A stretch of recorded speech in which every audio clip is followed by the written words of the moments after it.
চলতি মে মাসে দেশের জ্বালানি চাহিদা পূরণে চট্টগ্রাম বন্দরে আসছে ১৯টি তেলবাহী জাহাজ। এর মধ্যে ইতোমধ্যে ১৪টি জাহাজ বন্দরে পৌঁছেছে এবং মাসের বাকি সময়ের মধ্যে আরও ৫টি জাহাজ নোঙর করবে বলে জানিয়েছে বাংলাদেশ পেট্রোলিয়াম কর্পোরেশন।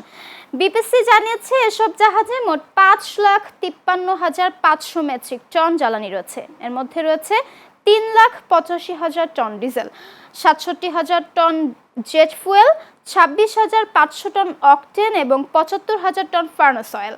দেশের জ্বালানি সরবরাহ স্বাভাবিক রাখতে নিয়মিতভাবে পরিশোধিত ও অপরিশোধিত তেল আমদানি অব্যাহত রেখেছে সরকার। আগামী জুন মাসের জন্য ইতোমধ্যে ১৬টি তেলবাহী জাহাজ নিশ্চিত করা হয়েছে। সংশ্লিষ্টরা বলছেন, ধারাবাহিক আমদানির কারণে দেশে বর্তমানে পর্যাপ্ত জ্বালানি মজুত রয়েছে।